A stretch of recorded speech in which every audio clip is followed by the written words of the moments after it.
Госүмбөр аймаг дахь шүүхүүдийн 2018 оны 1-р улирлын шүүн таслах ажиллагааны талаарх мэдээллийг шүүхийн тамгын газраас ирүүллээ. Шүүн таслах ажиллагаа гэдэг нь альва хэрэг маргааныг хянан шийдвэрлэх онцгой эрх юм а. Мөн эрүү, иргэн, захиргааны хэргийг анхан давж заалдах хяналтын журам болон шинээр илэрсэн нөхцөл байдлаар хянан шийдвэрлэх шүүхийн үйл ажиллагаа гэж ойлгож болно.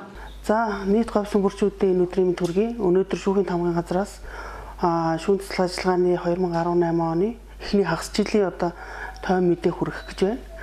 За, тус аймагт эрүүгийн хэргийн анхан шатны шүүхээр нийт 31 хэргийг бол эхний хагас жилийн байдлаар шийдвэрлэдэг байна.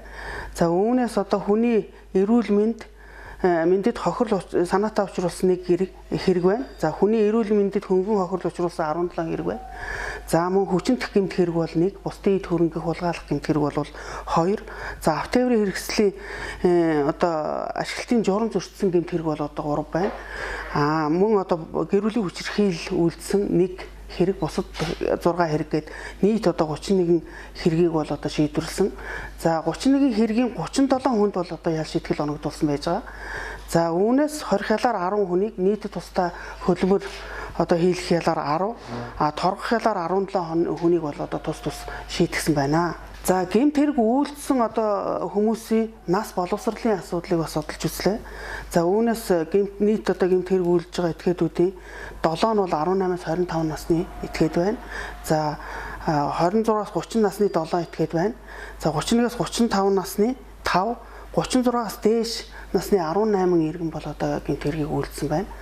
За, боловсролын байдлаар нь үзэхэд бол дээд боловсролтой 2 этгээд, за тусгай дунд боловсролтой 2, бүрэн дунд боловсролтой 13, бүрэн бус дунд боловсролтой 4, за бага боловсролтой 4, боловсролгүй 5 этгээд бол гэмт хэргийг үйлдсэн байна. За, боловсролын байдлаар нь бол аваад үзэхэд дунд боловсролтой бүрэн дунд боловсролтой этгээдүүд бол нийт гэмт хэрэг үйлдсэн этгээдүүдийн дийлэнх олонхыг бол эзэлсэн байна.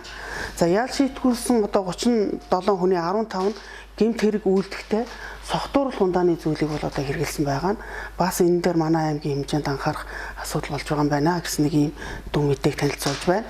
За, иргэний хэргийн анхан шатны шүүхээр бол энэ 18 оны эхний хагас жилийн байдлаар нийт 48 хэрэг шийдвэрлсэн байгаа. За, маргааны төрлөөр наваад үзэх юм бол иргэний эрх зүйн маргаан бол 33, за хөдөлмөрийн эрх зүйн маргаан бол 6, гэр бүлийн эрх зүйн маргаан бол 9 байна.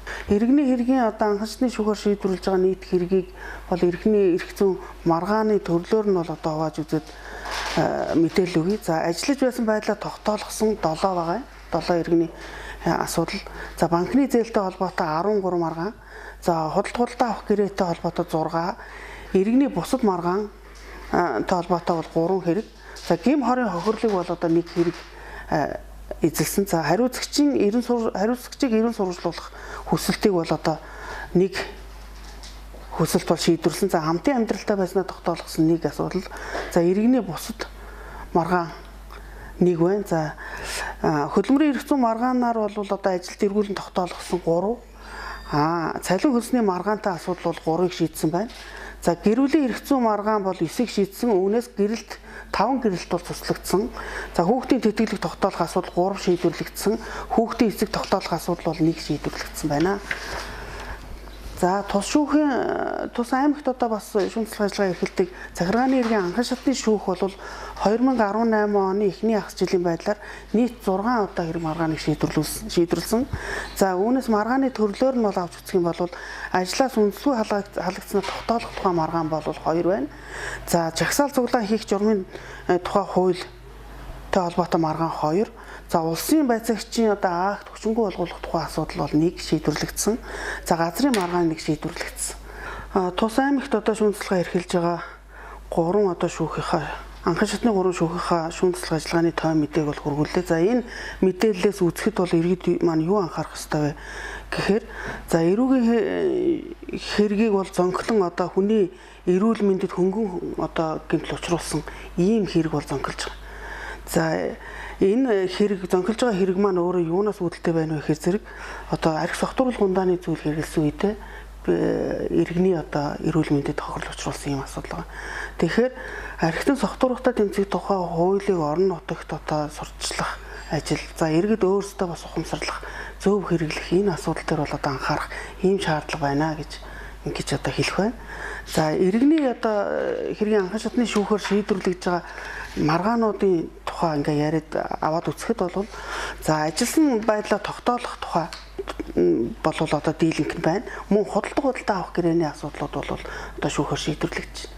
За энэ дээр иргэд маань юу анхаарах хэрэгтэй вэ гэхээр ямар нэгэн байдлаар одоо худалдаа гэрээг би хоорондоо хийхдээ хуульчаас заавал зөвлөгөө авч хууль зүйн дагуу гэрээ одоо байгуулж одоо ямар нэгэн байдлаар одоо өөрийн тань ирэх ашиг одоо хөндөгдөхгүй зөрчигдөхгүй байх талаар хуульчаас одоо зөвлөгөө авч асуудалд хандж байгаа зүйтэй байна. Энэ төрлийн одоо маргаан болвол тус аймаг дахь иргэний хэргийн анхан шатны шүүхээр шийдвэрлэж байна гэсэн ийм одоо мэдээг бол хүргэж байна. За ингээд цаашдаа бол одоо Гойсүнбэр аймаг дахь одоо шүүхүүдийн тамгын газраас шүүн цэцлэг ажиллагааны одоо тойм мэдээлэл улирал болгон одоо орон нутгийнхаа иргэдэд мэдээлж байх болно. За амжилт хүсье, баярлалаа та бүхэнд.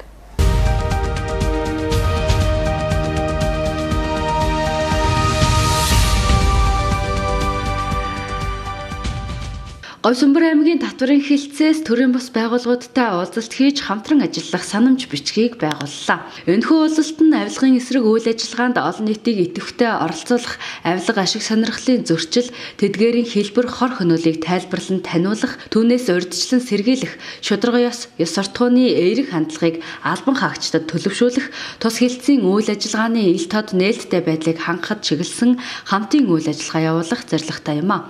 Уулзалтанд Монгол улсын мэргэжсэн нэгтлэн бодогчдын институтын салбар, Монголын үндэсний худалдаа аж үйлдвэрийн танхимын салбар, аймгийн үйлдвэрчний эвлэлийн хороо, өмгөөлөгчдийн зөвлөл, хөгжлийн түншлэл, төрийн бус байгууллага, хэрэглэгчдийн эрх ашигыг хамгаалах нийгэмлэгийн үндэсний холбооны салбар, Жанжин чойрын Данжин сахиус төрийн бус байгууллага, хөгжлийн бэрхшээлтэй иргэдийн холбоо, татварын мэргэжсэн зөвлөх нийгэмлэгийн салбар, Монголын радиогийн орон нутгийн сурвалжлагч, Монголын сэтгүүлчдийн нэгдсэн эвлэлийн орон нутаг дахь салбар зэрэг төрийн бус байгууллагууд оролцлоо. За Гойсүнбэр аймгийн Татварын хэлтсээс 2016 оны 10 сараас эхлээд төрийн бас байгууллагатай хамтран ажиллах санамж бичиг байгуулсан ажиллаж байгаа. За энэ хүрээндээ бол авилгаас ангид за татварын хууль тогтоомжийг бол олон нийтэд нээлттэй ил тод хүргэх зорилгоор бол олон ажлуудыг зохион байгуулсан байгаа. За тухайлх юм бол одоо хөгжлийн түншлэл төрийн бас байгууллагаар хэрэглэгчийн үнэлгээ хийх зам Монголын худалдаа аж үйлдвэрийн танхимтай хамтран одоо хуулийн хэлэлцүүлэг сурчлагын зохион байгуулах.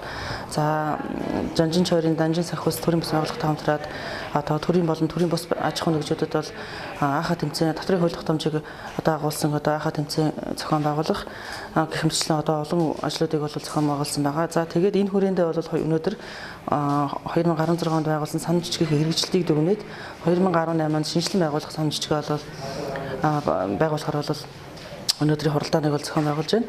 За 2018 онд бид төрийн бас байгууллагатай хамтраад авилгаас ангид ёс зүйтэй ажиллагаа илэрхийлэхийн дээр мөн одоо орон нутагт нэгмэр нэгдүгээр талын дотрын тухай хуулийн хэрэгжилтийг нэгмэр хангуулах одоо арга хэмжээг бол зохион байгуулан ажиллагаар төлөвлөж байна.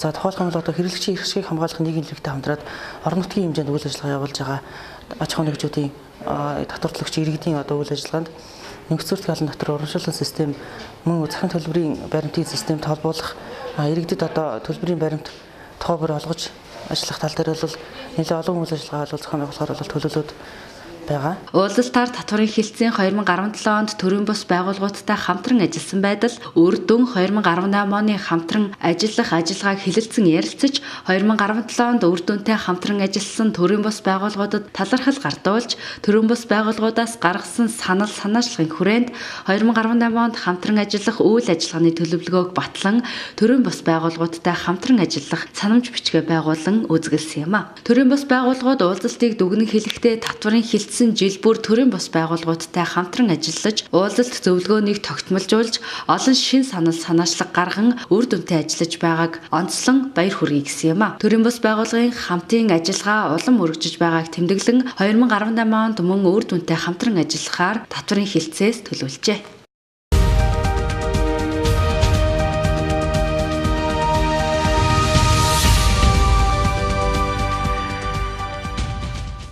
Говьсөнбөр аймгийн засаг даргын нэрэмжит Боржгон төмний дуулал 2018 урлагийн наадмын нээлтийн ажиллагаа Боржгон чуулгын гадна талбайд болж өнгөрсөн юм а. Нээлтийн ажиллагаанд наадамд оролцох байгууллагуудын төлөөлөл тугаа барин жагсаж аймгийн засаг дарга Батцуур албан ёсоор үг хэлж нээсэн юм.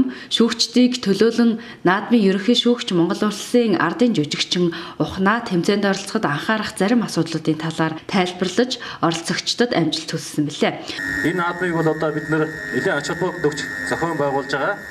Яагаад вэ гэхээр бид нар бас Боржгон төмний үлгийн нутаг энэ нутагтаа бид нар бас Боржгон уртын дуу, Боржгон морин хоор, Боржгоны өв соёлыг хөгжүүлэх тал дээр бас нэлээд анхаарч ажиллах зорилт тавин ажиллаж байгаа. Үүний өрөөнд энэ зохион байгуулагдаж байна. 2019 онд бид нар бүхэн Боржгон наадмаа зохион байгуулна. Энэ Боржгон наадмыг ухацсан бас нэлээд томоохон ажлын нэг нь энэ байгаамаа. За юуны түрүү засаг дарга Батцууртаа баяр хүргэж бодож байна. Ингэж урлагийг дэмждэг энэ чуулга ямар гоё болоо. Би 8 хүнтэй багт иржээс өнөөдөр 80 хүнтэй болсон байна. Хугацаанд байнга иржээсэн. Олон улсын сратын дуучид уралдааныг хийжээсэн. Боржгон дүүний уралдааныг Норбан зогс дээр оролцож байсан.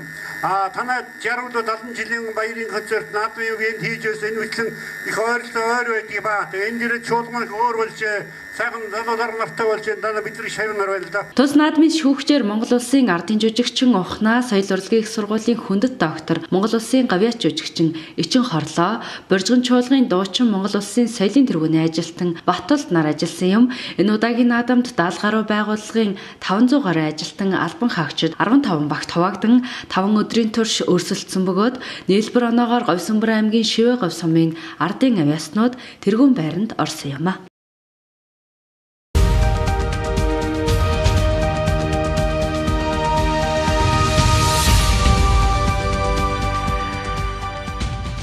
Говьсөнбөр аймаг дахь Төрийн банкны салбараас дараах мэдээллийг ирүүллээ. Төрийн банк нь Улаанбаатар хотын 7 дүүрэг орон нутгийн 24 салбарын нийт 3800 ажилтныг хамруулан нийгмийн хариуцлагыг хэрэгжүүлэх ажлын хүрээнд байгаль орчноо хайрлах хамгаалах ажлыг олон нийтэд уриалгах зорилгоор 2018 оны 4-р сарын 28-ны өдөр байгаль дээлтэй ГЭС цэвэрлэгээ аяныг зохион байгууллаа. Сүүлийн жилүүдэд дотоодын аялал жуулчлал эрчимтэй хөгжиж байгаатай холбогдуулан гол горих нуур цөөрмийн эрэг сав газар ихээр бохирдож, ил задгаа хог хайснаас байгаль орчинд сөргөөр нөлөөлж байна. Тиймээс байгальд үзүүлж буй дээрх сөрөг нөлөөллийг бууруулах зорилгоор аялал жуулчлалын идэвхтэй улирал эхлэхээс өмнө байгаль орчноо хамгаалах үйлсэд байгууллага олон нийтийг уриалан дуудсан байгаль дээлтэй ГЭС цэвэрлэгээ аяныг Монгол улсын өнцөг болон бүрт салбартай Төрийн банкнаас санаачлан хэрэгжүүлжээ. Уг аяны хүрээнд Төрийн банкны Говьсөнбөр салбарын нийт ажилтнууд хаялга нуурын эргэн тойронд 50 га талбайн хог хаягдлыг төөж орчныг бүрэн цэвэрлэлээ.